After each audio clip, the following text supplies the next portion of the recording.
Il y a quelque chose d'étrange qui trouble encore profondément notre société. La vue d'une femme qui vit seule, sans partenaire, sans compagnon, et qui n'exprime même pas une envie pressante d'en chercher un. Bien souvent, on croit à tort que derrière ce choix se cache le vide, la peur ou la blessure, mais cette lecture est bien trop simpliste. Car la réalité, c'est beaucoup plus subtile, plus bouleversante, et elle nous oblige à remettre en question tout ce qu'on croyait savoir sur la place d'une femme. Quand une femme choisit la solitude, il ne s'agit pas d'un égarement, c'est au contraire une exploration, elle ne fuit pas, elle se retrouve, et cette quête n'apporte ni applaudissements ni likes, pas d'écho autour d'elle, elle se vit dans le silence, dans la force intérieure, et dans une liberté qui échappe encore à la compréhension de beaucoup. Elle n'est pas seule par défaut, mais par discernement. Ce n'est pas le froid qui l'habite, mais la fatigue d'avoir trop donné à ceux qui n'ont jamais voulu recevoir avec profondeur. Alors bien sûr, cela déstabilise.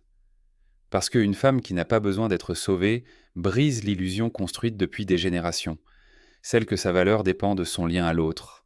Elle déconstruit un système millénaire fondé sur la dépendance émotionnelle et révèle une vérité dure à avaler.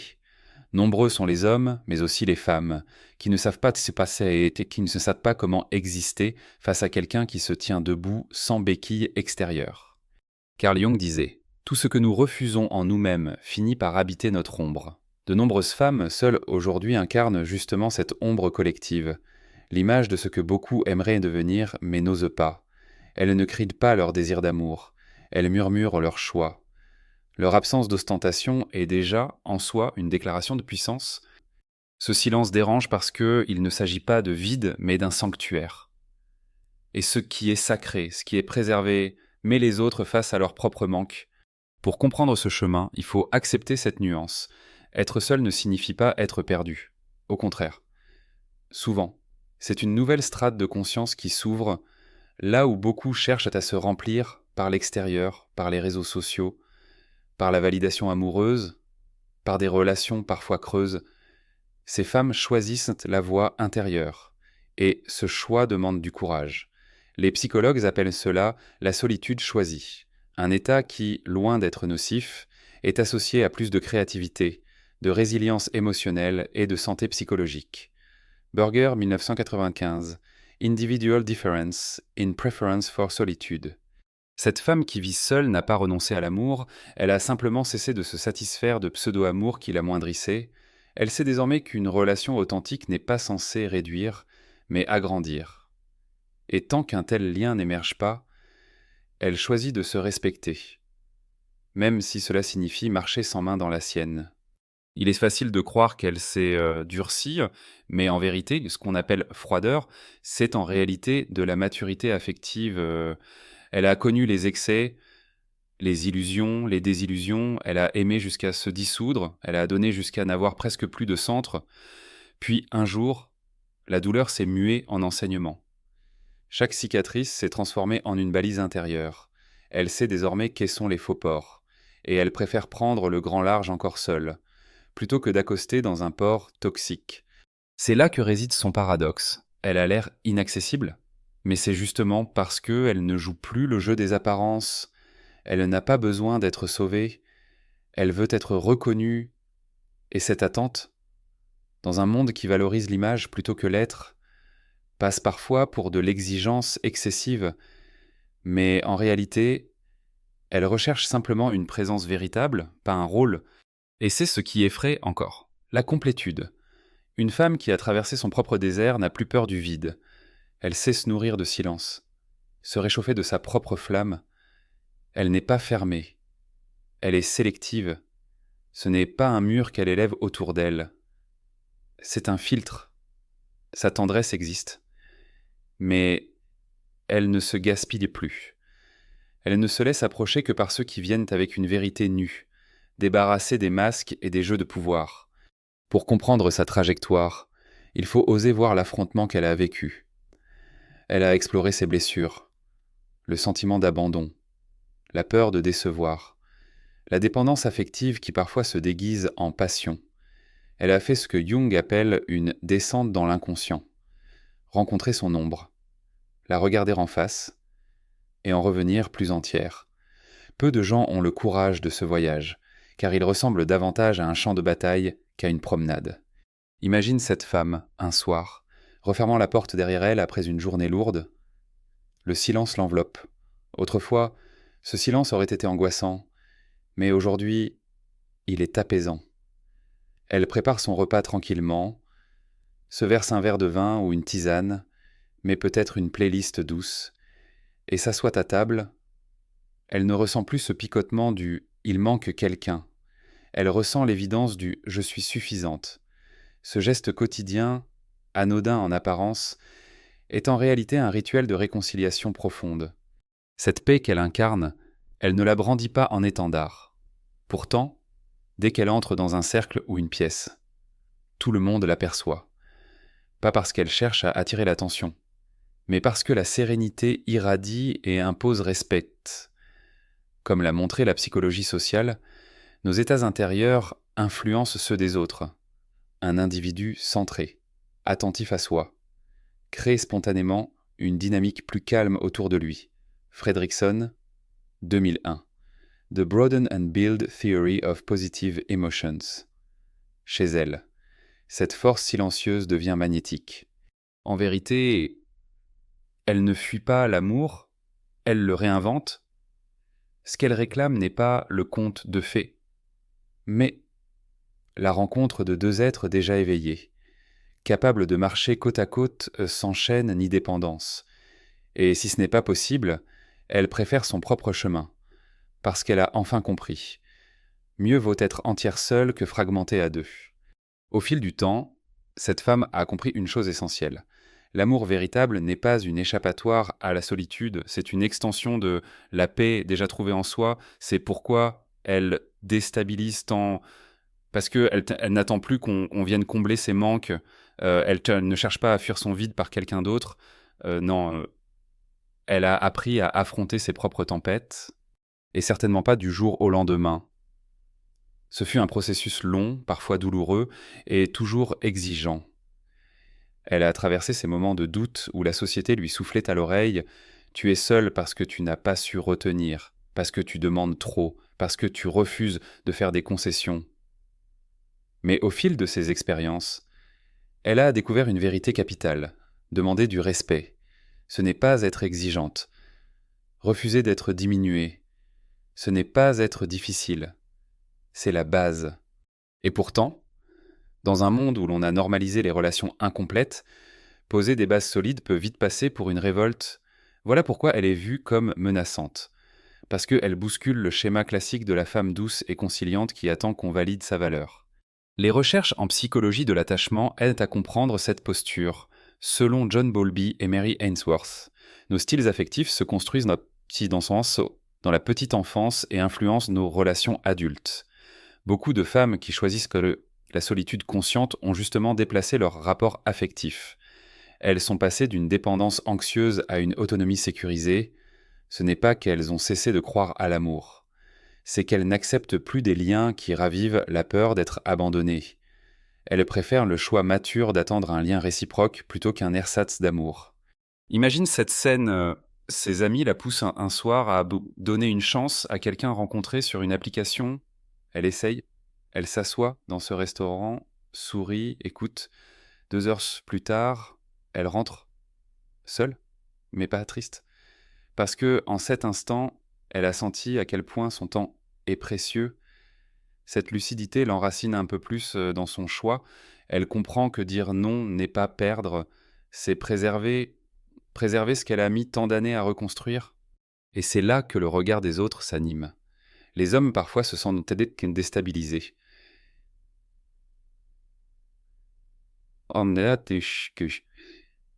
Alors quoi? Tu n'as besoin de personne? Certaines femmes, encore prisonnières du besoin d'approbation, se disent qu'elle est hautaine, mais en réalité, elle ne bataille pas contre eux. Elle existe, tout simplement. Et cette existence libre agit comme un miroir brutal. Quand tu fais face à quelqu'un qui n'a plus besoin de validation, Tu es forcé de regarder l'endroit précis où toi, tu dépends encore du regard des autres. Voilà où naît le malaise. La sociologie montre d'ailleurs que les normes culturelles pèsent énormément sur les choix relationnels. Dans des études récentes, être célibataire passé un certain âge continue d'être perçu, surtout pour les femmes, comme hors norme. Des psychologues comme Bella De Paolo, chercheuse à l'Université de Californie, auteure de Singled Out, démontrent qu'il existe une forme de discrimination silencieuse envers les célibataires. Moins d'invitations, moins de promotions, plus de jugement. En d'autres mots, la pression sociale pousse à rester en couple. Même si ce couple est malheureux, choisir seul contre tous. C'est donc un acte de courage. Et ce courage, elle l'a transmis dans chacune de ses décisions, car il n'a rien de spectaculaire. Ce sont de petits gestes quotidiens. Ne pas rappeler celui qui promet beaucoup, mais ne donne rien. Décider de voyager seul. Malgré les regards étonnés. Oser réaménager son appartement de façon à se sentir bien sans préparer la place pour quelqu'un. Ce sont de minuscules actes, mais accumulés. Ils forgent une armure invisible, l'armure de la clarté. Cette femme ne nie pas ses envies, elle veut toujours aimer. Elle veut toujours cette tendresse, cette chaleur, cette intimité qui fait vibrer, mais elle ne veut plus se perdre en chemin. Elle a appris qu'être choisie par quelqu'un ne devrait jamais avoir à coûter sa propre essence, alors elle patiente. Mais ce n'est ni amertume ni résignation, c'est patience active, exigeante, confiante, une patience qui construit. Et si elle semble parfois trop forte, trop intouchable, c'est en réalité qu'elle a fait le tri. Elle n'ouvre plus au premier venu, non par peur sur parfum, mais parce qu'elle sait désormais reconnaître le parfum d'une présence véritable. Ce sixième sens, cette intuition affinée, c'est le fruit de ses blessures devenues guides. Imagine deux visages face à face, l'un qui s'agite, promet, joue, l'autre qui écoute, observe et perçoit l'incohérence entre les mots et l'énergie. Autrefois, elle se serait laissée séduire par le discours. Aujourd'hui, elle entend le langage plus profond, celui de la cohérence, du vécu, de l'authenticité. Et c'est là que beaucoup échouent parce qu'elle n'a plus besoin de beaux discours. Elle exige une vraie présence. Et ce filtre, loin de fermer le monde, l'ouvre au bon monde, parce que ceux qui vivent la même quête s'y reconnaissent. Ils sentent cette sérénité, et elle agit comme un phare. Un phare ne convainc pas. Il éclaire. Une femme ancrée dans sa complétude devient ce phare. Certains fuient, d'autres s'approchent. Et c'est très bien ainsi. Le monde contemporain valorise l'instantané, l'immédiateté, les relations jetables comme des biens de consommation. Tinder scrollé comme un catalogue, des couples qui se forment et se défont à la vitesse lumière. Or, elle refuse. Elle préfère l'intemporel, la profondeur, le rythme organique.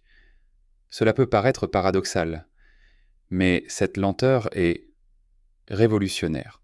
Dans une culture du vite, choisir d'attendre ou de ralentir est un acte de résistance. Et cette résistance est son don le plus précieux, parce que dans un univers bruyant, la force vient souvent du silence. Elle en connaît le goût, elle en fait son soleil. Il y a quelque chose de profondément subversif dans le fait de dire « j'attends », mais je n'attends pas par manque, j'attends par choix. Dans notre époque saturée d'immédiateté, où la vitesse est devenue une valeur en soi, rester seul est parfois perçu comme une anomalie. Pourtant, cette femme a compris qu'un cœur qui court sans cesse finit par trébucher, tandis qu'un cœur qui s'harmonise avec son propre rythme grandit en puissance.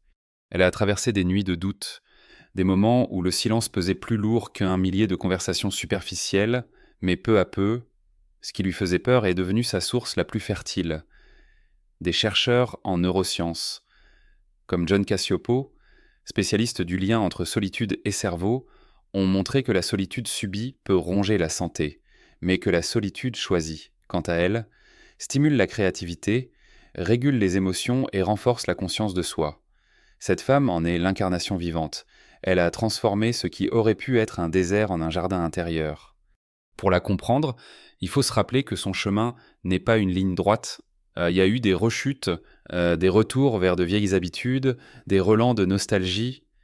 Elle a parfois cru qu'elle faisait une erreur en s'éloignant d'histoires bancales. Parfois, la tentation de combler le vide était forte. Mais à chaque retour en arrière, quelque chose en elle murmurait. Tu mérites davantage. Et ce murmure est devenu promesse, puis conviction, puis principe de vie. Un jour, elle a saisi la nuance entre être seule et se sentir seule. Être seul, c'est un état factuel. Personne sur le canapé à sa gauche.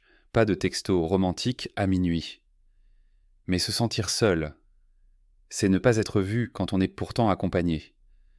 C'est cette distance glaçante dans une relation où le corps de l'autre est là. Mais son âme ne l'est plus. Elle a vécu cette absence au sein même de ses anciennes histoires. Alors elle a préféré le vide sincère à la présence creuse. C'est sans doute cette maturité qui effraie, parce qu'une personne qui ne fait plus de compromis sur sa valeur ne peut plus être manipulée.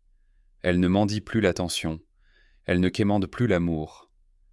Et cela retire aux autres un pouvoir inconscient, celui d'exister seulement parce qu'ils sont choisis. Un homme habitué à la dépendance affective se retrouve désarmé devant elle. Il comprend que son charme, ses promesses ou ses jeux de pouvoir n'ont plus de prise. Elle a dépassé ce stade-là. Une anecdote illustre bien cette évolution. Imagine-la lors d'un dîner de famille. Entre deux bouchées, quelqu'un lui lance « Mais tu n'as toujours personne ?» Autrefois, cette question piquait, réveillait la crainte d'être en retard dans la course sociale. Aujourd'hui, elle esquisse un sourire calme, comme si elle possédait un secret que les autres n'ont pas encore découvert, parce qu'elle le sait, l'amour qui l'attend n'est pas un compromis, c'est un alignement. Et tant qu'il n'existe pas, son présent est déjà entier.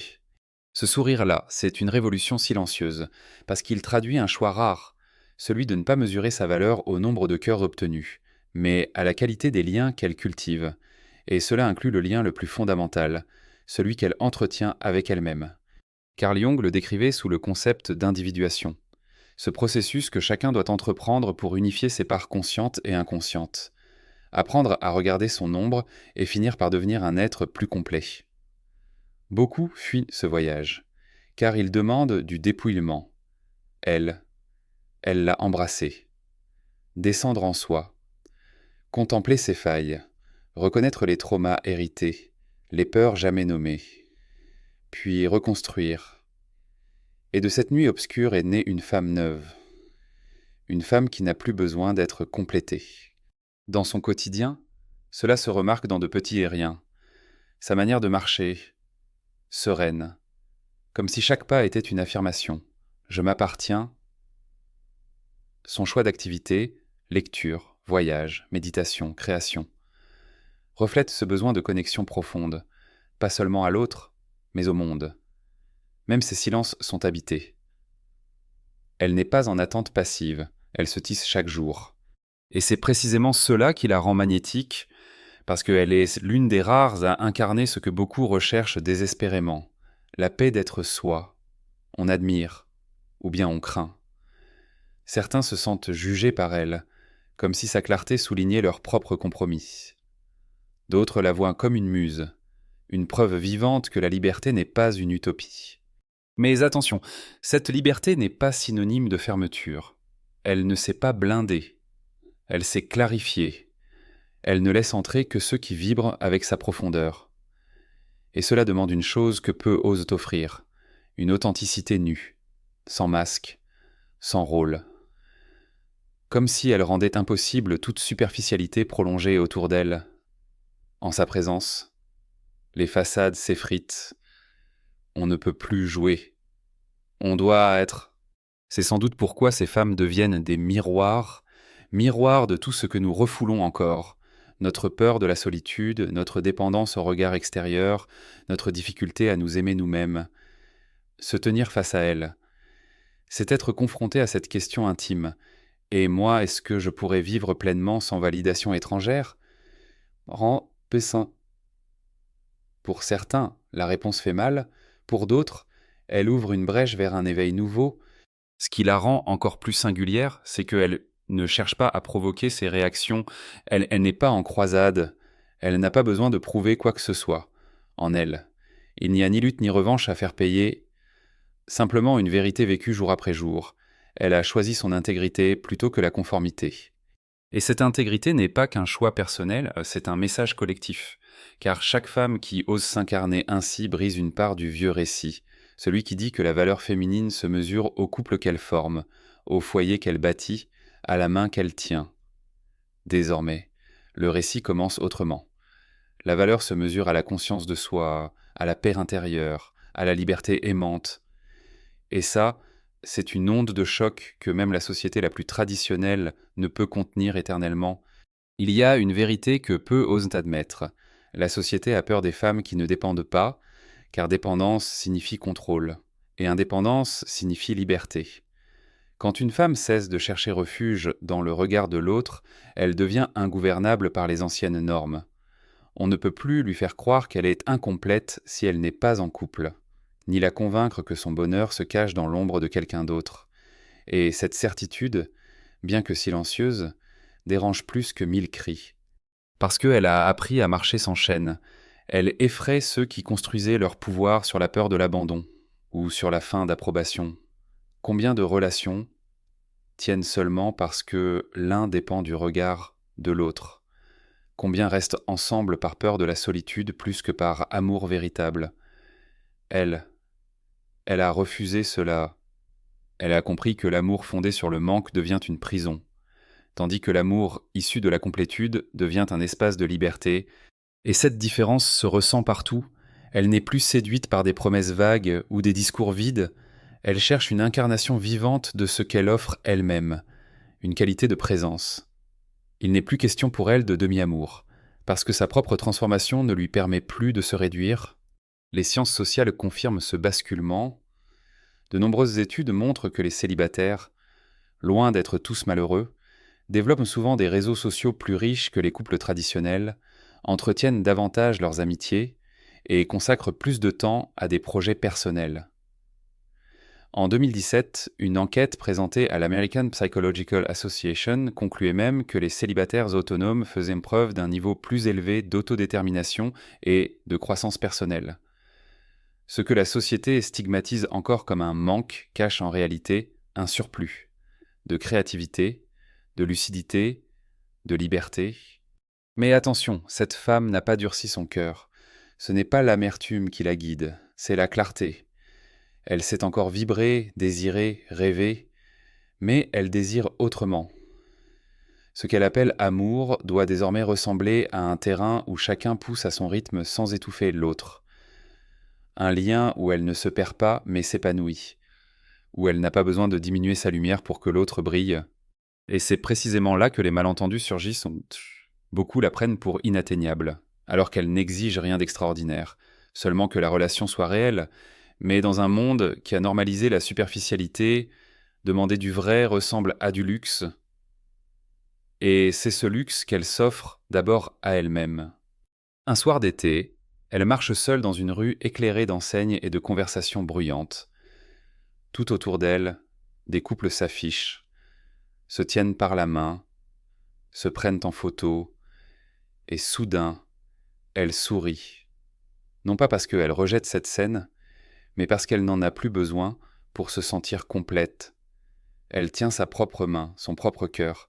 Elle sait que ce chemin solitaire ne l'appauvrit pas. Il l'affermit, cette scène banale. Elle l'a vécue 1000 fois. Mais maintenant, elle la regarde avec la sérénité de celle qui a cessé de comparer sa trajectoire à celle des autres. La vraie révolution est là. Elle a arrêté la compétition silencieuse. Une fois qu'elle a cessé d'essayer de rattraper les autres ou de s'aligner sur le calendrier social, mariage, enfant, maison, elle a découvert une vérité déconcertante. Il n'y a pas de retard quand on suit son propre rythme. L'horloge normale n'existe pas. Il n'y a que l'heure intérieure, celle de la maturité de l'âme. Et c'est ce qui la rend dangereuse aux yeux du système, car une femme qui ne craint pas d'être seule ne peut pas être forcée à rester dans une relation médiocre. Elle ne peut pas être disciplinée par la peur de l'étiquette célibataire. Elle a brisé le contrat silencieux qui disait « Accepte moins, mais surtout ne reste pas seule ». Elle a choisi l'inverse, rester seule plutôt que d'accepter moins. Et en faisant cela, elle inspire. Car autour d'elle, d'autres femmes commencent à se réveiller, à comprendre que la solitude n'est pas une condamnation, mais une initiation. Certaines osent refuser l'histoire toute faite. Certaines quittent des relations qui les réduisent. Elle ne prétend pas être un modèle, mais son seul acte de fidélité à elle-même devient un miroir. Et ce miroir brise des chaînes invisibles. Dans ces moments où elle croise une autre femme qui porte le même feu dans le regard, une connivence muette s'installe. Elles n'ont pas besoin de mots, elles savent. Elles savent ce que cela coûte de marcher contre le courant, ce que cela demande de patience, de nuits de doute, mais aussi ce que cela offre en retour, la joie rare d'être à l'aise dans sa propre peau. Carl Jung disait que là où règne la convention, il y a peu de place pour l'authenticité. Cette femme a cessé d'être un personnage pour redevenir une essence, et cela transforme tout, sa manière d'aimer, sa manière de s'entourer, même sa manière de rêver. Non pas des rêves imposés par la société, mais des rêves qui émergent de son être profond. Alors bien sûr, elle affronte toujours les remarques « Tu es trop difficile, personne ne sera parfait ». Et face à ces phrases, son sourire s'agrandit légèrement, parce qu'elle a compris. Ce que d'autres appellent exigence, c'est simplement le respect de ses propres fondamentaux. Rien d'excessif. Le minimum vital est le plus beau, c'est qu'il lui a fallu des années, voire des décennies, pour comprendre qu'elle en était digne. Voilà pourquoi son calme impressionne, parce qu'il n'est pas né de la chance, mais d'un long combat silencieux avec elle-même. Elle a payé le prix de ses pertes, de ses chagrins, de ses déceptions, et ce prix s'est transformé en trésor, une lucidité qui ne s'achète pas. Elle n'est pas fermée à la perspective du couple, elle est fermée au faux-semblant, et cela, la plupart des gens ne savent comment l'aborder, parce que cela exige une authenticité radicale, qui ne laisse aucune place à la superficialité. Ce n'est pas qu'elle est difficile, c'est qu'elle est entière. Et l'intégrité, dans un monde où tout se négocie, ressemble parfois à un mur, alors que c'est au fond une porte, mais une porte qui ne s'ouvre qu'avec des clés rares, la sincérité, la maturité, la réciprocité. Il existe une nuance essentielle, cette femme n'est pas isolée, elle se préserve. Beaucoup confondent solitude et repli, alors que ce sont deux réalités différentes. L'isolement coupe, la préservation protège. Elle a choisi de construire un espace intérieur où elle peut se régénérer, réfléchir, créer. Et cet espace est devenu un sanctuaire sacré. Il n'est pas un mur de prison, mais un jardin secret. Cela ne signifie pas qu'elle ne connaît pas encore des élans de nostalgie, parfois le soir, en écoutant une chanson douce ou en voyant un couple rire dans la rue. Une petite partie d'elle chuchote « Moi aussi, j'aimerais partager ça ». Mais la différence avec le passé, c'est que ce désir n'est plus associé à la peur. Il n'est plus pressé, il n'est plus désespéré. Il est posé, patient, confiant. Elle ne confond plus le besoin vital d'être aimée avec la simple envie de partager. Et cette nuance change tout. Elle souhaite aimer, oui, mais d'une manière nouvelle. Un amour qui libère. Un amour qui accompagne sans écraser. Un amour qui n'exige jamais qu'elle réduise son feu pour réchauffer l'autre. Beaucoup pensent que cet amour est un fantasme. Pourtant, la psychologie relationnelle l'affirme. De nombreux couples fondés sur un équilibre entre interdépendance et autonomie sont justement ceux qui prospèrent dans la durée. Le psychologue David Schnarch, spécialiste du couple, écrivait que la véritable intimité repose sur deux individus différenciés, capables de rester eux-mêmes tout en se reliant à l'autre. Voilà exactement ce qu'elle recherche. Et tant que cet amour n'est pas là, elle préfère cultiver sa propre présence parce qu'elle a compris une chose que beaucoup tardent à réaliser. L'absence d'amour romantique ne signifie pas absence d'amour. Elle nourrit ses amitiés avec soin. Elle entretient des relations profondes avec ceux qui partagent ses valeurs. Elle aime par l'écriture, par l'art, par les regards silencieux qu'elle lance à des inconnus en ville. L'amour, pour elle, a cessé d'être cantonnée à une seule forme. Ses choix déconcertent. Lorsqu'elle dit non à une sortie qui ne lui inspire rien, ce n'est pas de la froideur, mais de la clarté. Lorsqu'elle refuse de continuer une relation dès les premiers drapeaux rouges, ce n'est pas de la peur, mais du discernement. Cette clarté est son arme et sa paix. Elle l'a gagnée au prix de ses larmes, et elle n'est pas prête à la dilapider pour des illusions. Et c'est là encore que la société se crispe, parce qu'une femme entière n'est ni malléable ni manipulable. Elle brise les jeux de rôle qui faisaient tenir tant de scénarios. La gentille qui pardonne trop, la passionnée qui se sacrifie, la docile qui accepte tout. Désormais, elle n'incarne plus aucun rôle. Elle choisit. Et ce simple verbe suffit à déranger. Il faut dire que son chemin intérieur a été initiatique. Elle a plongé dans ses profondeurs, dans ses blessures. Elle a revisité les fantômes familiaux, peut-être une figure absente, une parole manquante, une affection conditionnelle. Elle a mis des mots, là où il n'y avait que des silences. Elle a transformé ses larmes en encre, ses fissures en lumière. Jung l'aurait appelée individuée. En ayant intégré ses ombres, elle a cessé d'être tiraillée. Elle est devenue unifiée. Cette unification se perçoit même dans les petites choses. Elle n'a plus besoin de s'excuser d'avoir des envies différentes. Elle s'assume quand elle préfère rester chez elle plutôt que courir d'événement en événement. Elle s'assume dans son rythme, dans son corps, dans son rapport au monde. Et ce naturel, loin de la rendre invisible, la rend vibrante, parce que rien n'est plus puissant que quelqu'un qui est simplement lui-même. Et pourtant, ne croyez pas que son chemin soit exempt de blessures. Ce calme a été forgé dans le feu. Elle a connu la douleur de se perdre dans des relations où elle donnait trop et recevait trop peu. Elle a connu les réveils nocturnes à chercher pourquoi elle n'était pas assez. Et c'est justement de ces blessures qu'est née sa clarté, comme le disait Leonard Cohen. C'est par la fêlure que la lumière entre. Elle a accepté ses fissures, et c'est ce qui la rend plus lumineuse aujourd'hui. Dans ses yeux, il y a le souvenir de ses propres abysses. C'est pour cela qu'elle n'a plus peur de l'absence. Elle a survécu à la sienne. Elle sait que l'ombre fait partie de la lumière.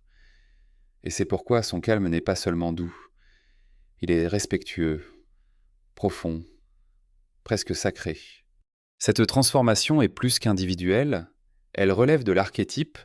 Jung aurait parlé d'un mouvement universel, la femme sauvage, celle qui cesse de s'ajuster, qui revendique son intuition, son intégrité, son immensité. À travers son parcours, elle rejoint en silence toutes celles qui, dans l'histoire, ont refusé de plier, celles qu'on traitait de sorcières, d'excentriques, mais qui n'étaient que libres. Aujourd'hui, son visage est le leur, et à travers elle, ce souvenir résonne dans la conscience collective. La liberté n'a jamais été un caprice. Voilà, elle a toujours été une nécessité. Ce que beaucoup ne voient pas, c'est que cette marche en solitaire est aussi une marche collective. Chaque femme qui ose s'affirmer ainsi ouvre une brèche dans le récit dominant. Ce récit, tu le connais, celui des contes de fées qui se terminent à deux. Celui où la valeur d'une femme se mesure à son alliance au doigt, à sa capacité à tenir un foyer, à être la moitié de quelqu'un. Mais quand tu refuses ce scénario, tu ne refuses pas l'amour, tu refuses l'idée fausse que ton individualité doit être amputée pour le mériter. Ce refus devient un héritage, parce qu'en ne cédant plus à la peur de la solitude, elle brise des cycles transmis. Des générations de femmes ont accepté l'insatisfaction comme condition normale de la vie conjugale, parce que quitter, choisir autrement ou rester seule semblait pire que rester prisonnière. Elle a osé dire « l'histoire s'arrête ici ». Elle ne rompt pas seulement avec ses propres blessures, mais avec celles de toutes celles qui ont cédé par nécessité, et rien n'est plus révolutionnaire que de guérir ce qui ne nous appartient pas uniquement. Elle a refusé d'endosser le rôle de sauveuse. Combien d'histoires l'ont placée cette scène et l'ont placée comme infirmière émotionnelle. Devant réparer des hommes blessés mais incapables d'assumer leurs ombres, elle a apporté ce fardeau, parfois jusqu'à l'épuisement, Son réveil, ça a été de comprendre qu'il ne s'agissait pas de guérir les autres à ses propres dépens. Chacun doit apprendre à descendre dans ses enfers pour en remonter. Jung disait « L'arbre qui veut toucher le ciel doit plonger ses racines dans l'enfer. » Elle a plongé, mais elle a cessé de plonger pour les autres. Son énergie n'est plus une monnaie qu'on lui arrache. Elle est devenue un feu qu'elle offre à qui sait lui répondre, pas à qui tend la main en consommateur. Et là encore, c'est une petite révolution intime qui déclenche des vagues autour d'elle, car ceux qui vivaient de ses concessions, de sa douceur débordante, perdent soudain leur terrain de jeu. Ils peuvent la critiquer, l'accuser de froideur ou d'égoïsme, mais au fond, ce qu'ils reprochent, ce n'est pas un défaut. C'est précisément son intégrité, son refus d'être exploité. Dans son quotidien, cela crée des scènes qui ressemblent à des paraboles silencieuses. Prenons par exemple ses repas du soir. Autrefois, elle préparait en pensant à ce qui plairait à l'autre. Aujourd'hui, elle choisit selon son envie, même si c'est une soupe improvisée ou un plat qui ne suit aucune règle. Ce n'est pas l'aliment qui compte, c'est le geste de se dire « je mérite ma propre attention ». Cette simplicité est un langage d'amour adressé à soi. Et elle le comprend. Sans cet amour premier, aucun autre amour ne dure. Ce retournement crée une nouvelle force. Elle n'a plus peur de perdre, parce qu'elle a connu le vide et qu'elle a trouvé une manière de le remplir par son propre souffle. Elle n'a plus cette angoisse qui pousse tant de gens à rester accrochés coûte que coûte. Quand elle dit non, ce n'est pas un jeu. Ce n'est pas une provocation. C'est une ligne claire. Voici qui je suis. Tu es le bienvenu si tu viens avec vérité, sinon la porte ne s'ouvrira pas. Ce positionnement est exigeant, mais il est profondément humain. La psychologie contemporaine parle beaucoup de la notion de boundaries, ou limites saines. Ces limites ne sont pas des murs, mais des filtres. Elles permettent d'aimer sans se perdre. Elles sont le signe d'une maturité affective que peu osent atteindre, parce qu'elles obligent à s'aimer soi-même d'abord. Elle les incarne, et cela change sa façon de respirer le monde. Et plus étonnant encore, ce chemin qui semble solitaire ne l'est pas tant que ça, car partout, d'autres la rejoignent, d'autres femmes sentent que leur fatigue de donner trop n'est pas une anomalie, d'autres hommes aussi, qui osent déconstruire la dépendance affective, commencent à se reconnaître dans cette quête de relations authentiques. Petit à petit, cette révolution silencieuse crée une communauté invisible. Ils ne portent pas de drapeau, ils ne revendiquent pas à coups de slogans, ils vivent simplement autrement, et ça suffit pour fissurer les anciens modèles. Elle devient ainsi une figure symbolique, non parce qu'elle le voulait, mais parce que son choix en inspire d'autres. Chaque fois qu'une femme comme elle décline une relation toxique, chaque fois qu'elle assume son célibat sans honte, c'est comme si elle permettait à une autre de respirer un peu mieux. Comme si elle déposait une petite braise dans une autre conscience en train de s'éveiller.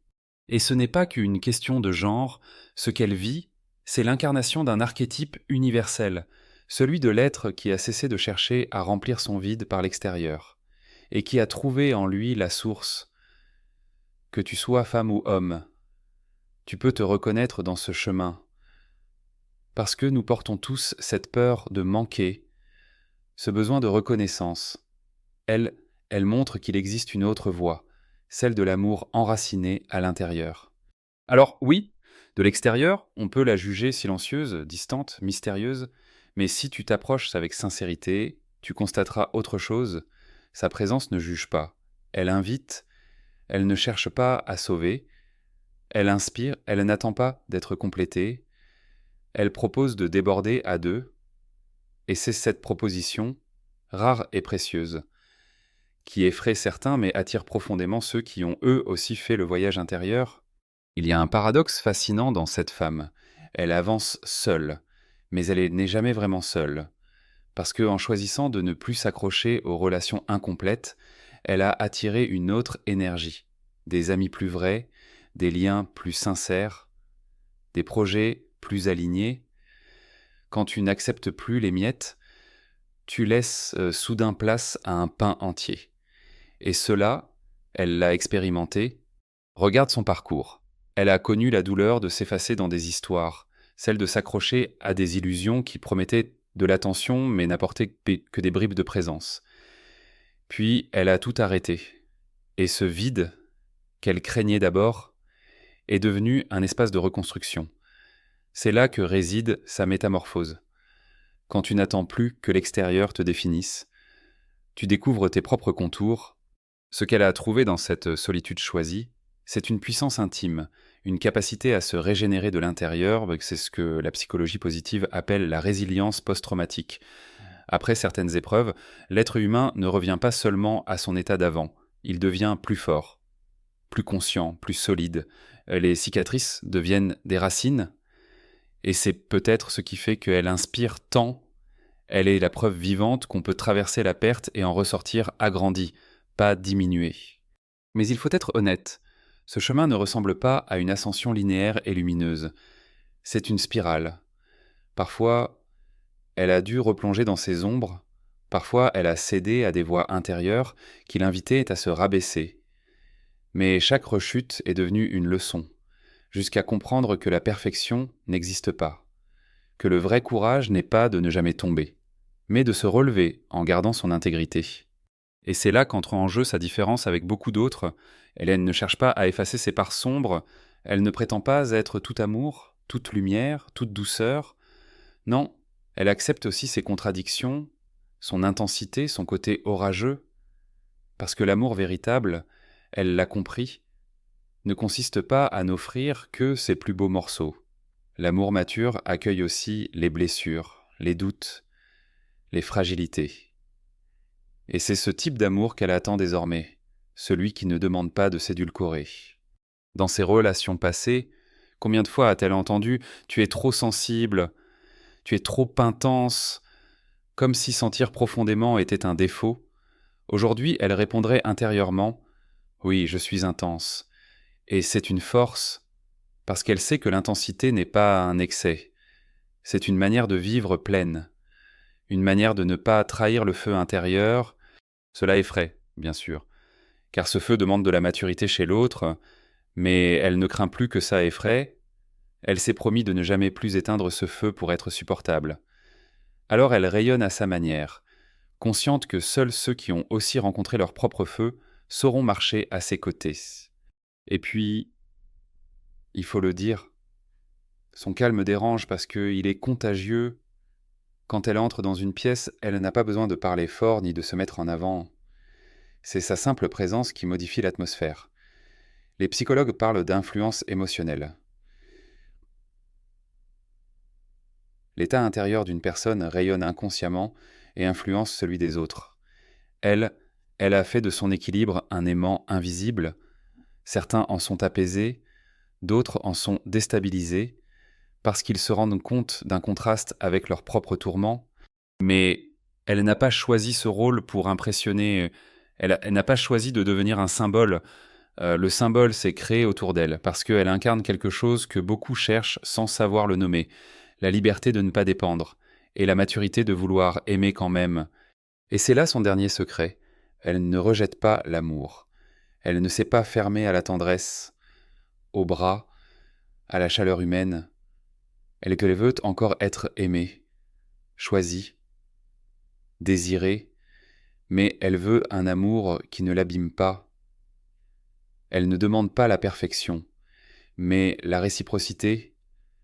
Elle ne demande pas un conte de fées, mais un contrat d'âme, un espace où elle n'est pas un fragment, mais un tout, accueilli tel quel.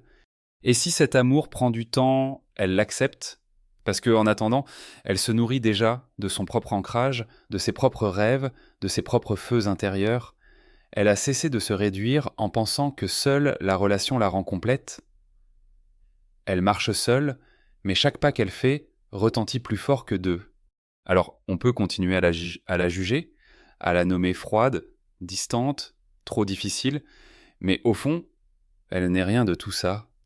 Elle est claire, radieuse par lucidité, et ce monde, habitué au flou et au compromis, trouve la clarté parfois insupportable.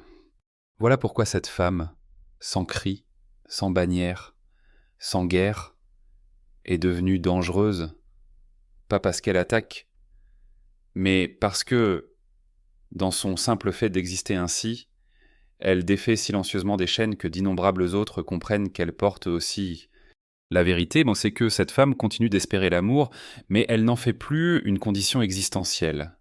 Ce changement subtil mais monumental transforme tout. Elle n'aime plus pour combler un vide. Elle aimera, un jour, pour déborder. Et cette clarté bouleverse l'ancienne logique de dépendance. Elle sait très bien ce qu'elle veut et ce qu'elle ne tolérera plus. Pas parce qu'elle est pique, comme on le dit parfois avec condescendance, mais parce qu'elle a enfin appris la valeur de son propre cœur.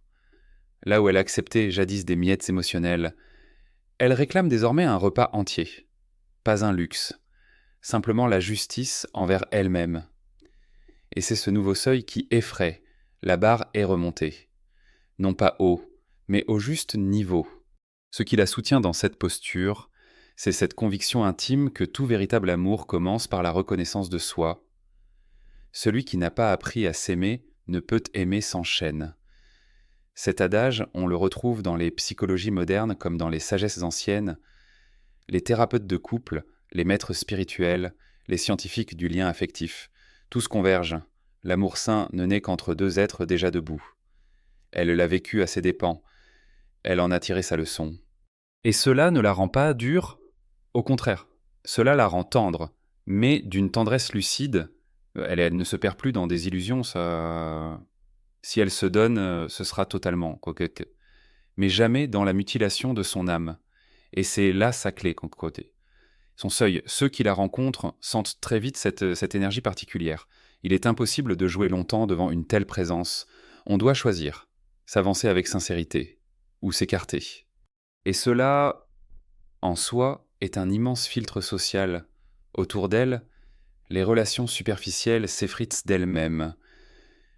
Les amis qui l'appelaient seulement par intérêt cessent de l'appeler.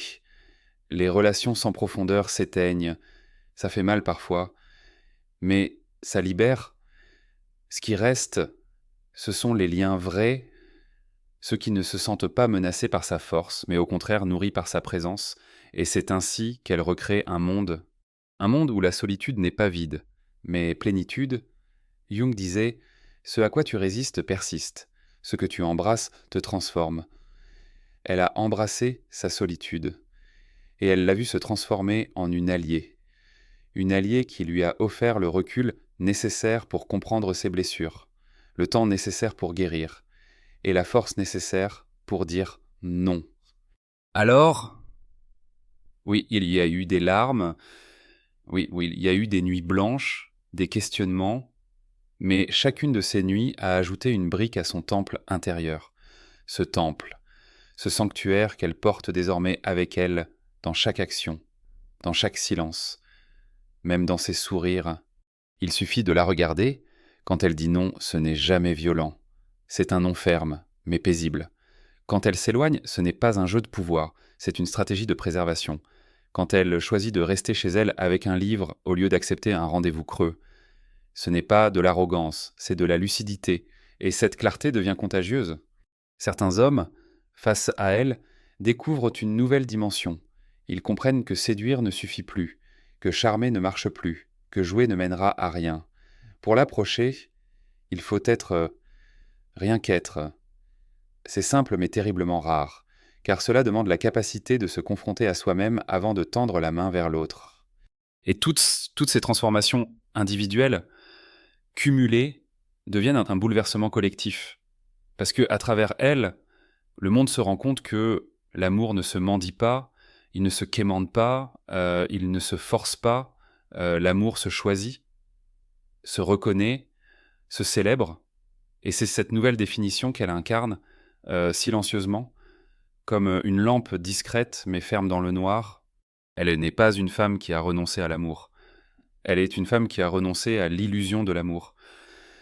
Cette nuance est immense, et elle ouvre des horizons insoupçonnés. Les relations futures, avec elle, ne seront pas des chaînes ni des dépendances. Elles seront des alliances. Et une alliance est toujours plus belle que n'importe quel compromis bâclé. Alors, Dans cette société qui essaie encore de la convaincre qu'elle manque de quelque chose, elle marche sans hâte, chaque pas qu'elle fait en silence est en réalité une révolte contre les vieilles normes. Et ce qu'elle découvre au fil du chemin, c'est que ce n'est pas l'amour qu'elle attend, c'est l'amour qui, lorsqu'il sera juste, viendra l'attendre sur le même chemin. Et ce jour-là, ce ne sera pas un sauvetage, ce sera une célébration. Lorsque tu la regardes de l'extérieur, tu pourrais croire qu'elle se contente, qu'elle se replie sur elle-même, qu'elle fuit. En réalité, cette femme a compris une vérité que beaucoup passent une vie entière à ignorer. La solitude n'est pas une punition, mais une préparation. Elle n'attend pas dans un état de manque. Elle se prépare dans une énergie de plénitude. Elle affine son regard, son cœur, ses intuitions. Elle construit la version d'elle-même qui saura reconnaître un amour véritable quand il se présentera.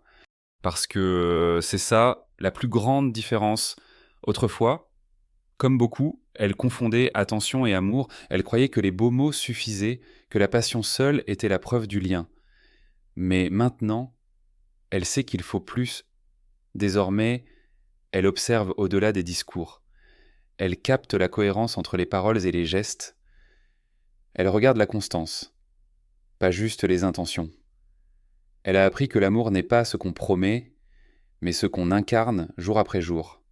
Et chaque fois qu'on la juge, qu'on essaie de lui rappeler que à deux, c'est mieux, elle sourit, non pas pour mépriser, mais parce qu'elle a atteint une paix intérieure qui désarme les critiques. Sa force est tranquille, douce même, mais elle est aussi inébranlable, parce qu'elle a descendu les marches de son propre enfer. Et une fois qu'on en est remonté, aucune injonction extérieure n'a vraiment de pouvoir. Les recherches modernes sur la self-compassion, menées par la psychologue Christine Neff, montrent que s'aimer et s'accepter soi-même n'est pas une faiblesse, mais une force. Les personnes capables de cultiver cet amour de soi résistent mieux au stress, guérissent plus vite de leurs blessures émotionnelles et maintiennent des relations plus saines. Elle, sans le savoir peut-être théoriquement, en incarne l'évidence vivante. Son voyage n'est pas seulement personnel, il est transgénérationnel, car elle a aussi senti, à travers ses gestes de rupture, qu'elle portait le poids de ses ancêtres. Les femmes qui ont dû se taire, qui ont subi, qui n'avaient pas le droit de choisir seules, ces refus ne sont pas seulement pour elles, ce sont des réparations silencieuses. En disant non, elle dit oui à toutes celles qui n'avaient pas la possibilité de le faire, mais n'allez pas croire que tout est facile. Elle connaît encore, certains soirs, ce pincement. L'envie d'une main dans la sienne, d'un baiser inattendu, de ce regard qui dit « je te vois ». La nostalgie existe, mais la nostalgie ne la détruit plus. Elle ne la précipite plus dans des compromis précaires. Elle l'accueille comme une vague passagère. Et au lieu d'y céder, elle la transforme en carburant. Dans ces instants, elle écrit, elle peint, elle marche longtemps. Elle ne fuit pas son désir d'amour, mais elle le transmute en création. C'est aussi pour cela que beaucoup trouvent sa présence mystérieuse, parce elle n'est pas vide, elle est remplie d'une énergie qui circule autrement. Une intensité retenue, mais palpable. Le monde est habitué aux feux d'artifice, éclatants, bruyants. Elle est plutôt un foyer, un feu constant, régulier, qui réchauffe et qui dure. Et face à un tel feu, on ne peut pas tricher. Soit on se laisse envahir par sa chaleur, soit on s'en éloigne, effrayé. Elle est consciente que ce chemin n'est pas encore compris. Beaucoup continueront de projeter leur peur sur elle. On l'appellera froide, hautaine, fragile, voire même cassée. Mais ces projections sont exactement ce que Jung décrivait. Tout ce que nous refusons de voir en nous-mêmes, nous l'attribuons aux autres. Alors elle laisse glisser, parce qu'elle sait que ce que les autres disent d'elle en dit plus sur eux que sur elle. Et au fond, ce n'est pas l'absence de partenaire qui dérange, mais la paix qu'elle a trouvée seule. Parce qu'un monde gouverné par l'urgence, la distraction et la dépendance ne sait pas comment appréhender quelqu'un qui a appris à s'habiter lui-même. Sa seule présence est un rappel. Nous avons tous le pouvoir de nous suffire. avant même de recevoir. Elle ne veut pas d'un amour qui la sauve, elle veut un amour qui la célèbre. Elle ne veut pas de quelqu'un qui occupe son vide, mais de quelqu'un qui partage son plein. Ce type de relation demande du courage. Et c'est là la clé. Beaucoup disent vouloir l'amour, mais peu osent l'aimer ainsi, avec cette responsabilité d'être entier avant d'offrir. Alors oui, son seuil est élevé, mais il n'est pas irréel. Il est simplement rare. Et c'est pour cela qu'elle attend.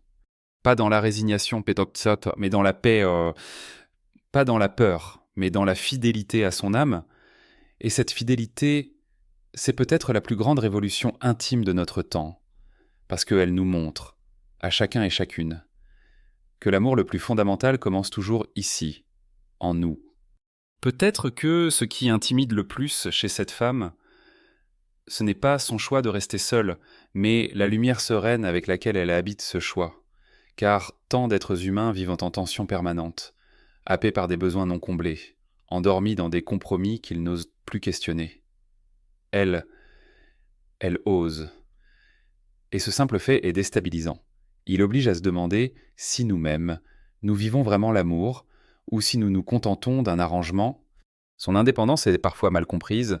Certains y projettent une dureté, alors qu'il s'agit de clarté. Elle ne veut pas tout contrôler. Elle veut simplement ne plus se perdre. Elle sait trop bien ce que coûte le fait de s'oublier pour être aimée. Elle connaît le prix des relations où l'on se tient à moitié en vie pour maintenir un fil fragile. Et justement, elle a décidé de ne plus jamais revivre cela. Cette posture interroge nos vieilles croyances culturelles. Pendant des siècles, la valeur d'une femme a été liée au mariage, aux enfants, à sa capacité à nourrir le bonheur d'un autre.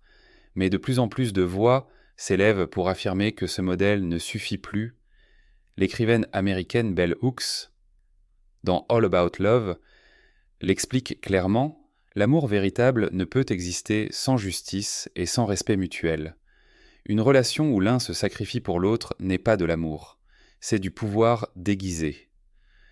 Cette femme l'a compris. Elle sait qu'aimer et s'aimer ne peuvent plus être placés en opposition. Et parfois, quand elle traverse un espace public, elle le ressent, on la dévisage, on la scrute comme si son célibat affiché était une énigme. Certains l'envient, d'autres la jugent, mais en réalité, ce qu'ils voient, c'est un rappel que l'on peut être debout sans adossement obligatoire. Et cela, pour beaucoup, c'est à la fois inspirant et insupportable. Elle n'est pas dans une croisade, elle n'a pas besoin de prouver quoi que ce soit, elle vit, elle respire, elle incarne. Ce qu'elle porte, c'est un message silencieux, et ce message, c'est que le bonheur ne se mesure pas à un statut social ou marital. Il se mesure à l'accord intime entre qui nous sommes et la vie que nous choisissons. Là où d'autres se précipitent dans des relations vides, elle attend la profondeur. Là où le monde consomme des visages comme on consomme des produits, elle préfère la densité rare. Là où l'époque valorise l'urgence, elle s'autorise la lenteur. Et cette lenteur était et peut-être son arme la plus puissante, car ce qu'elle n'offre pas à la précipitation, elle l'offre à la vérité. Il y a quelque chose de sacré dans l'image de cette femme seule, assise face à son livre, prenant un café dans un silence simple. Ce n'est pas un vide, c'est une présence pleine. Et rares sont ceux qui savent reconnaître cette plénitude. Car beaucoup confondent notre compagnie avec valeur. Elle sait que sa valeur ne dépend pas d'être tenue par une main. Elle était entière avant, elle restera entière après. Cela ne veut pas dire qu'elle a abandonné l'amour, elle le désire toujours, dans toute sa puissance, dans toute sa tendresse, mais elle veut un amour adulte, pas une passion toxique qui consume pour flatter l'ego. Elle veut un amour qui ne réduit rien, qui n'éteint rien, qui ne demande pas de se diminuer, mais un amour qui grandit, qui nourrit, qui élargit. Tant que cela n'existe pas, elle se suffit de la relation la plus fondatrice de toutes, celle qu'elle entretient avec elle-même. Et c'est peut-être cela le véritable bouleversement. Elle n'attend plus d'être sauvée, elle a appris à se sauver elle-même. Elle ne quémande plus une validation extérieure. Elle a trouvé en elle son propre regard. Et c'est ce regard-là, tranquille et ferme, qui change tout. Carl Jung parlait de l'individuation, ce processus dans lequel l'être humain cesse d'être uniquement façonné par les attentes collectives pour devenir son essence propre. Cette femme, elle a franchi ce seuil, elle a regardé son ombre, elle l'a intégré, elle ne joue plus de rôle, elle est et être aujourd'hui est peut-être le plus radical des actes. Alors, ceux qui la jugent ne la comprennent pas encore, mais ceux qui l'admirent sentent que, dans son silence, elle porte un enseignement. La première histoire d'amour de toute vie humaine devrait toujours être une histoire avec soi-même. Tout le reste vient après. Tout le reste doit être un débordement, pas une rustine. Et c'est pour cela qu'elle avance, parfois avec des larmes dans les yeux, mais toujours avec la tête droite. Parce que, au fond, elle sait, elle n'est pas seule. Elle est avec elle-même. Et dans la densité de cette présence, il y a déjà tout. Elle le sait désormais, le monde voudra toujours lui rappeler ce qui lui manque. Tous ces discours implicites qui surgissent à chaque repas de famille, chaque rencontre sociale. Alors, tu as trouvé quelqu'un ? Comme si le simple fait de marcher seul signifiait automatiquement un inachèvement, mais ce que le monde ne voit pas, c'est qu'en elle, il n'y a plus de manque, il y a une autre qualité d'attente. L'espérance, pas le besoin, la patience, pas le désespoir. Ce renversement change tout, car tant que l'amour est lié au besoin, il se colore de peur, peur d'être abandonné, peur d'être jugé, peur de rester seul. Cette peur conditionne les comportements, elle pousse à ramasser ce que l'on trouve, même si ce n'est pas ce dont on a réellement besoin. Mais quand l'amour devient espérance, il devient libre. On peut attendre, on peut dire non, on peut différer. Et cette femme a choisi la liberté. C'est ce qui la rend dure à comprendre. Beaucoup d'hommes ne savent pas quoi faire face à elle, parce qu'elle n'attend plus d'être définie par leur regard. Beaucoup de femmes aussi, encore enfermées dans le carcan de la validation externe, la regardent avec un mélange de fascination et de scepticisme, parce qu'elle est le miroir de ce qui reste à conquérir en elle. Jung disait que ce que nous ne reconnaissons pas en nous, nous le rencontrons à l'extérieur comme destin. Cette femme devient ainsi le destin projeté de tant d'autres, l'image de leur besoin d'émancipation.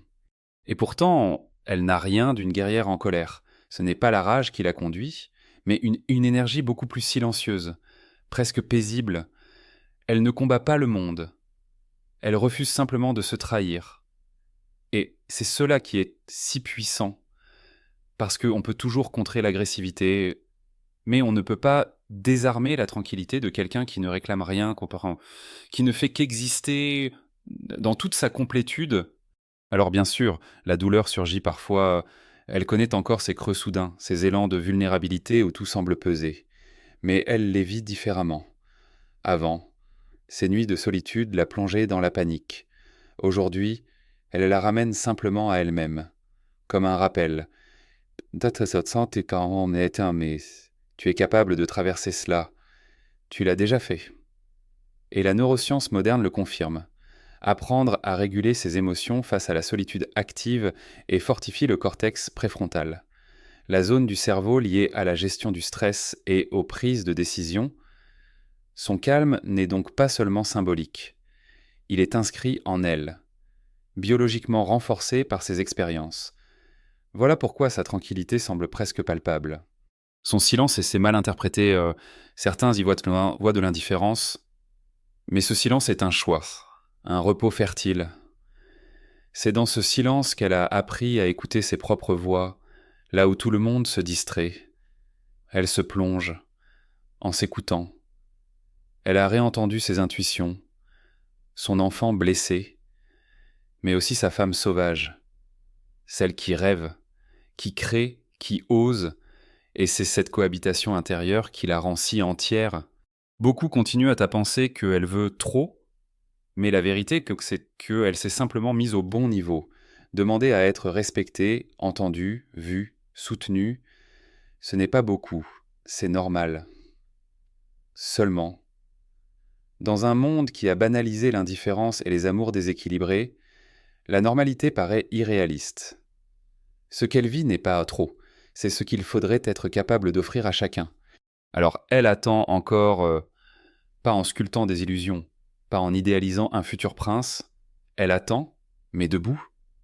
Elle attend, mais elle s'épanouit en chemin, parce qu'elle sait qu'au bout du compte, l'absence ne sera jamais plus douloureuse qu'une présence qui l'éteint. Et si tu croises son regard, il est possible que tu ressentes une légère secousse en toi, une question discrète mais insistante. Et si sa manière de vivre dévoilait une clef universelle? Et si le vrai commencement de tout amour, de toute relation sincère, ne se trouvait pas chez l'autre, mais bien dans cette capacité à tenir debout seul? C'est cela son message silencieux, et il ne se crie pas. Il s'insinue, il remue, comme une vérité qu'on ne peut pas ignorer, même si on la retarde, et c'est ainsi qu'elle marche, invisible pour certains, rayonnante pour d'autres, mais toujours accompagnée d'elle-même. Et cela, après toutes ces descentes dans l'ombre, représente aujourd'hui une victoire immense. Il est facile de sous-estimer la portée de cette transformation. On croit souvent que ce choix de solitude n'affecte qu'elle, comme une décision intime, privée, solitaire, mais en vérité qu'il a des ramifications énormes, presque politiques, parce qu'une femme qui se tient debout seule remet en question bien plus qu'un scénario amoureux. Elle bouscule l'ordre social. Depuis longtemps, la société a raconté une histoire où la femme devait compléter quelqu'un d'autre pour être complète elle-même. Mais cette femme, en refusant cela, affirme que l'entièreté existe déjà sans attachement. Et par ce geste, elle brise une croyance archaïque, que la valeur d'une femme se mesure à son lien conjugal. Quand tu retires cette croyance, un monde entier de possibilités s'ouvre. C'est révolutionnaire parce que c'est contagieux, et cette contagion est silencieuse. Elle ne se manifeste pas par des slogans criés dans la rue, mais par des gestes minuscules dans le quotidien d'autres femmes. Une jeune fille qui réalise que son célibat n'est pas une honte. Une mère qui se souvient qu'elle a aussi une vie à elle en dehors de son rôle familial. Une femme mûre qui, après un divorce, comprend n'a pas échoué, mais qu'elle a une nouvelle chance d'habiter sa propre présence, chacune à sa manière. S'autorise un peu plus à exister sans s'excuser. Et ce n'est pas la solitude qui est dangereuse. C'est la paix qu'elle dégage dans cette solitude, car dans un monde structuré par la peur du vide, une personne qui ne craint plus ce vide est devenue libre. Elle ne se trompe pas.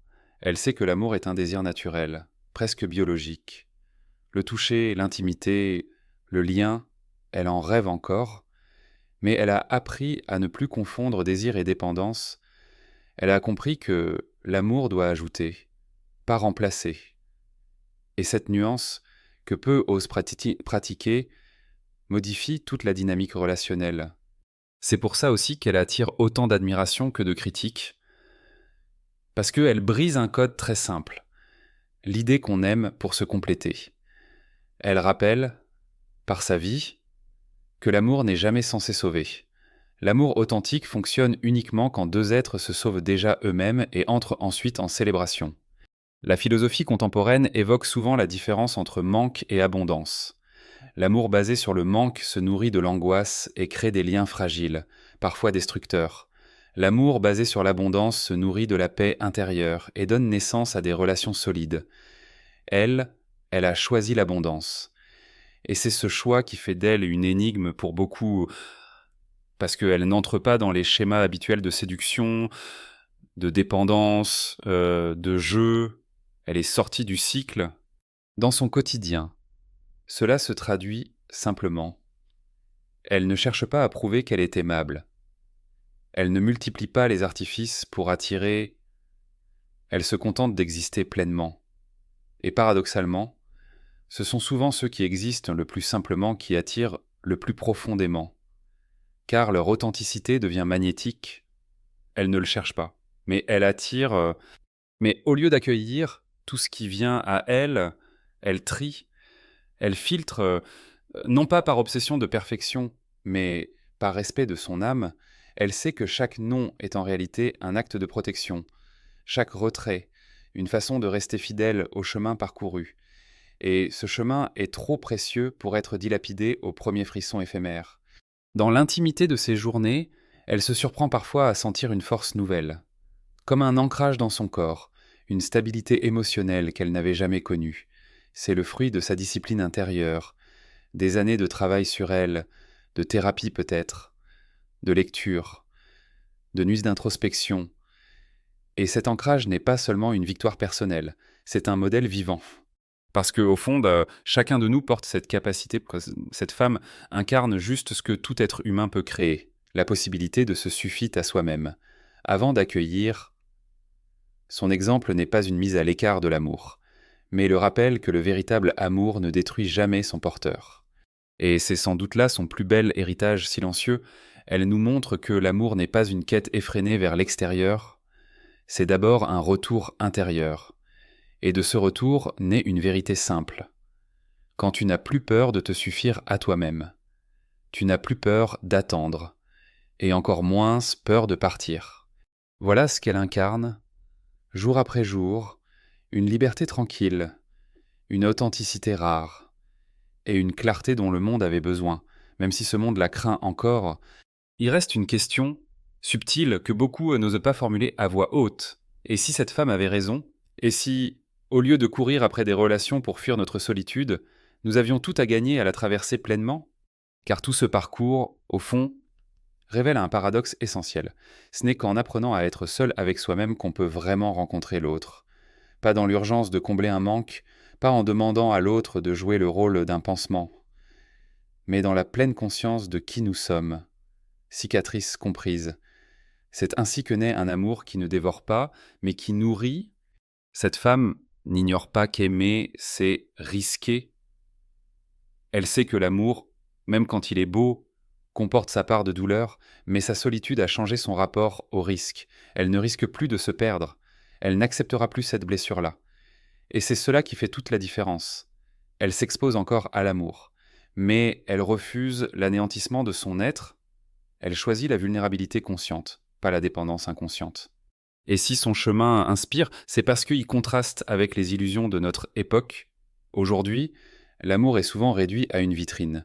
Les photos de couple sur les réseaux sociaux, les déclarations publiques, les histoires qu'on raconte davantage pour être vues que pour être vécues. Elle incarne l'opposé exact. Le vrai, même silencieux, même discret, elle nous rappelle qu'on ne devrait jamais avoir à performer. L'amour, le véritable amour n'a rien à prouver. On peut se demander comment fait-elle pour tenir dans un monde qui valorise la vitesse, les matchs instantanés, l'ultra-consommation affective, peut-être parce qu'elle a compris que la lenteur était un luxe. À l'heure où tout s'accélère, sa patience devient un refus radical de l'appauvrissement. Elle n'attend pas comme on attend un bus en retard. Elle cultive son temps comme un champ fertile. C'est une gestation, pas une absence. Et c'est cela qu'elle propose, même involontairement, à ceux qui la regardent, une autre temporalité, une autre manière de traverser la vie et les liens, une manière où il ne s'agit plus de trouver vite, mais de rencontrer juste. Cela paraît banal, mais c'est révolutionnaire, car cette pensée détruit des marchés, des systèmes, des habitudes entières, toute une industrie qui prospère sur la peur de manquer. Il faut regarder au-delà de son apparente solitude pour comprendre ce qu'elle a trouvé. Ce n'est pas seulement la force de dire non, c'est la capacité de se dire oui, oui, à son propre rythme, oui, à ses propres rêves, oui, à sa propre profondeur. Et dire oui à soi-même, quoi. C'est souvent la chose la plus difficile dans le monde qui nous entoure, un monde qui répète en boucle que nous devrions être différents, qu'il nous manque toujours quelque chose. Pourtant, en se réconciliant avec elle-même, elle est devenue entière, une intériorité qui respire dans chaque geste, même dans sa marche anonyme, dans la foule. Il y a ce quelque chose qui attire l'attention. Pas un éclat tapageur, mais une cohérence. Elle ne veut pas paraître, elle veut être. Et dans ce monde de façade, l'authenticité est un séisme. Peut-être qu'au fond, c'est cela qui nous touche tant quand nous parlons d'elle, parce que chacun de nous aspire à cette paix. Même ceux qui se moquent ressentent, au fond d'eux, cette envie silencieuse de respirer avec autant d'alignement. Alors quand nous la voyons, quand nous écoutons son histoire, nous sommes forcés de nous poser une question intime. Et si c'était moi? Et si j'arrêtais de courir? Et si j'apprenais, à mon tour, à marcher à mes côtés avant de chercher une main extérieure? Parce que, au bout du compte, la solitude ne l'a pas détruite. Elle l'a révélée, et c'est cela qui fait trembler les anciens récits. C'est cela qui attire autant de regards, de peur et d'admiration. Elle est la preuve vivante d'une vérité universelle, simple mais difficile à incarner. Avant d'aimer quelqu'un, il faut savoir s'aimer soi-même sans condition. Il faut maintenant admettre une évidence. Cette femme n'est plus la même que celle qui, jadis, avait peur d'être seule. Autrefois, elle cherchait à remplir un vide. Aujourd'hui, elle marche avec un plein. Autrefois, elle tremblait à l'idée de ne pas être choisie. Aujourd'hui, elle sait que la vraie question est ai-je envie de choisir? Elle a inversé le rapport de force, non pas contre quelqu'un, mais pour elle-même. Et dans ce basculement, il y a une sagesse rare. Mais n'allez pas vous y méprendre, son cœur est encore tendre. Elle ne s'est pas transformée en muraille. Elle aime toujours rêver, rire, vibrer.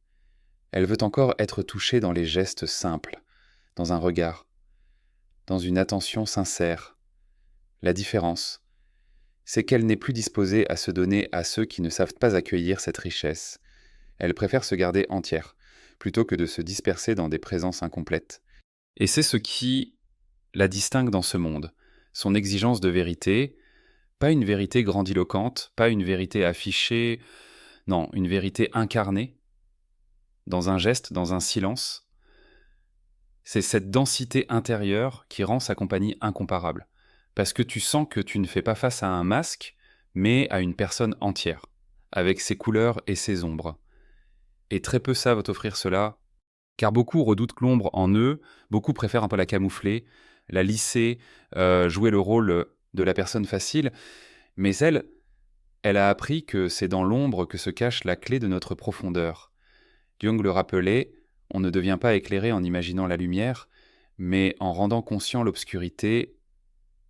Elle a fait ce travail, elle a plongé, et c'est pour cela que on sent chez elle une vérité qui dépasse les mots. Alors oui, elle déstabilise, parce qu'elle ne correspond plus au schéma prévisible. Toi qui la regardes, tu sais déjà, tu ne pourras pas l'avoir avec de beaux discours, ni avec du charme superficiel, son filtre est devenu trop fin. Tu ne pourras pas l'approcher en feignant. Tu ne pourras pas l'approcher en jouant. Tu devras être toi-même, totalement. Et ça, c'est terrifiant pour certains, mais magnifique pour d'autres. Et c'est peut-être pour cela qu'elle attire à elle ceux qui, eux aussi, ont fait ou veulent faire le même voyage intérieur. Ce n'est pas une coïncidence. L'énergie appelle l'énergie. Celui qui a appris à se connaître reconnaît, chez elle, la sœur d'expérience. Et là, le lien peut commencer sur des bases solides, un lien où il n'y a plus de sauveur ni de sauvé, un lien où personne n'a besoin de renoncer à son intégrité. Ce qu'elle attend, ce n'est pas la perfection. Elle le sait. La vie est imparfaite. L'amour est bancal par essence. Ce qu'elle attend, c'est la réciprocité, c'est une présence sincère, consciente et engagée, et ce n'est pas trop demandé. C'est juste le fondement, le socle qui manquait tant fois dans ses expériences passées, ça.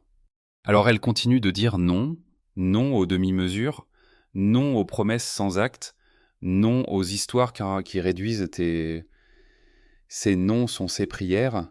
Chacun d'eux élève une protection invisible autour d'elle, un mur fait de respect de soi. Et chaque nom qui sort de ses lèvres est aussi un oui à sa paix, un oui à sa dignité, un oui à l'avenir qu'elle mérite. Qui rend sa démarche radicale c'est qu'elle a cessé de courir après l'amour. Ce n'est plus un objectif, c'est une éventualité, l'essentiel est ailleurs, dans le lien intime avec elle-même. Et c'est pourquoi, quand l'amour viendra, si l'amour vient, il ne sera pas une bouée, il ne sera pas un sauvetage, il sera une célébration, l'union de deux êtres déjà debout, déjà entiers, déjà réconciliés avec leur propre flamme. Alors, la prochaine fois que tu crois voir une femme seule, souviens-toi, peut-être que tu vois en réalité l'une des formes les plus hautes de liberté au Kyoto. Peut-être que tu vois une femme qui n'acceptera jamais plus de diminuer son être. Ah. Peut-être même que tu vois une invitation à revoir tes propres croyances sur toi, Soko, sur l'amour, sur ce que signifie être complet. Et si cela te trouble, c'est normal, parce qu'au fond, elle n'est pas une exception, elle est un rappel. Ce qu'elle incarne, c'est possible pour chacun de nous, il faut l'admettre. Une femme qui choisit sa complétude avant toute chose devient un symbole dangereux pour le système dangereux. Non pas parce qu'elle blesse, mais parce qu'elle fait tomber les masques. Car si elle peut être entière seule, cela signifie que nous le pouvons tous. Et cette pensée ébranle des siècles de croyances, des siècles de structures qui nous faisaient croire que l'amour devait compenser un manque et que marcher seul était une erreur. En réalité, sa solitude n'est pas un retrait, c'est une affirmation. Elle est devenue sa meilleure alliée. Ce qu'elle porte, ce n'est pas de l'isolement, mais un état d'union intérieure. Voilà pourquoi elle n'a pas besoin d'expliquer, encore moins de justifier. Quiconque passe suffisamment de temps en sa compagnie sent cette stabilité. Elle ne cherche pas à convaincre, elle ne se dispute pas avec les contradictions du monde, elle respire simplement ce qu'elle a découvert, une fidélité totale à son âme. Pour comprendre la puissance de cette incarnation, il faut regarder l'effet qu'elle produit. Ses refus d'hier sont devenus des enseignements pour d'autres. Chaque fois qu'elle a dit non à une relation toxique, elle a montré que c'était possible. Chaque fois qu'elle a choisi d'attendre la réciprocité, elle a montré que ce n'était pas trop en demander, mais juste rétablir la dignité. Et ce simple exemple, vécu dans le silence, vaut plus que 1000 discours. Il ne s'agit pas d'élever cette femme au rang de mythe inaccessible. Elle est humaine, elle trébuche comme tout le monde, elle connaît encore des soirs de doute. Mais elle n'est plus prisonnière de ses doutes. Elle traverse la nostalgie, mais elle ne s'y installe pas. Elle connaît la peur, mais elle ne la laisse plus dicter ses choix. Cette nuance, entre sentir et obéir, change toute une existence. Elle n'est pas la femme qui attend un sauveur. Elle est la femme qui s'est choisie. Et quand l'amour viendra, ce ne sera pas une thérapie forcée ni une illusion réparatrice, ce sera une alliance consciente. Non pas deux moitiés qui se complètent, mais deux entiers qui débordent de soi. Et c'est précisément cela qui dérange tant notre imaginaire collectif, car il est encore nourri de récits où l'amour est douleur, sacrifice, dépendance, comme si souffrir pour être aimé relevait d'une noblesse particulière. Elle dément cela simplement par sa posture. Elle montre que l'amour authentique ne demande pas de se renier, mais d'être encore plus soi-même. Ce qu'elle incarne, c'est une autre matrice de l'amour, moins basée sur la possession, plus sur la communion, moins sur la peur, plus sur la conscience, moins sur tenir bon, plus sur grandir ensemble. Et ce modèle, bien qu'encore marginal, est en train de séduire de plus en plus de consciences éveillées, parce qu'au fond, qui veut encore vivre un amour de survie, quand il est possible de vivre un amour d'expansion. Peut-être qu'aujourd'hui, tu t'es reconnu dans un fragment de ce récit, peut-être que tu as ressenti cette fatigue de vivre des relations qui rétrécissent au lieu d'élargir, peut-être que tu as senti résonner en toi ce besoin d'apprendre à dire non, même si le monde appelle ça orgueil, ou peut-être que tu t'es surpris à sourire en imaginant cette liberté tranquille, cette paix solide qui n'a plus besoin de faire semblant. Dans tous les cas, sache une chose, ce chemin n'est pas réservé à elle. C'est un archétype humain, une voie universelle. Chacun peut descendre dans ses ombres pour s'y retrouver. Chacun peut apprendre, peu à peu, à se suffire, pour ensuite mieux aimer. Alors, quand tu croises cette femme seule, ne la vois plus comme une absence, Voilà comme un champ magnétique d'énergie tranquille, non pas seule contre le monde, mais seule avec elle-même. Et c'est déjà immensément beaucoup. Et ce que tu entends dans son silence, ce n'est pas le vide, c'est un écho qui peut-être laisse entendre aussi ta propre voix, celle qui attend depuis longtemps que tu t'écoutes enfin. Son choix, il n'est pas une fuite, c'est une invitation. Alors, au fond, peut-être que ce récit n'est pas simplement celui d'une femme, peut-être que c'est le miroir d'une humanité entière en train de se chercher. Car la solitude, quand on la traverse consciemment, n'est pas une fin en soi. Elle devient une naissance, naissance d'une nouvelle façon d'aimer, d'un nouveau rapport à soi, d'une nouvelle énergie relationnelle. C'est de là que naît son danger. Elle bouleverse les anciennes règles. On ne peut plus la manipuler avec la peur du célibat, on ne peut plus la soumettre au chantage de l'approbation. Elle a désarmé l'arme la plus puissante des normes sociales, la peur de n'être pas assez si l'on n'est pas avec quelqu'un. Et cette libération intime ouvre un espace immense. Parce que lorsque tu n'as plus peur de rester seul, tu deviens libre de choisir, tu choisis quand tu aimes, tu choisis quand tu donnes, tu choisis quand tu accueilles. Rien n'est plus imposé par l'angoisse. Et cet amour choisi a une saveur différente. Il ne sent pas la nécessité, il sent l'abondance. Elle devient ainsi un archétype, la femme qui attend non pas parce qu'elle manque, mais parce qu'elle mérite. La femme qui ne court pas après un partenaire, mais qui marche à ses côtés seulement si la route est partagée. La femme qui n'accepte plus les prisons déguisées en caresses, mais uniquement les liens capables de laisser grandir. Et l'effet est puissant, même sur ceux qui n'ont pas encore fait ce chemin, car elle agit comme une graine, tu peux la rejeter, tu peux la critiquer, tu peux même en rire, mais quelque chose, à l'intérieur, retient la leçon, parce que chacun de nous aspire à être vu, respecté, aimé sans masque, aimé sans négociation de sa valeur. Elle incarne ce désir universel, mais elle a déjà osé en payer le prix. Alors tu la vois peut-être marcher seule dans la rue, la tête haute, absorbée dans sa pensée. Tu pourrais croire qu'elle est distante, mais la vérité est autre. Elle marche avec ses ombres intégrées, avec ses blessures cicatrisées, avec son feu protégé.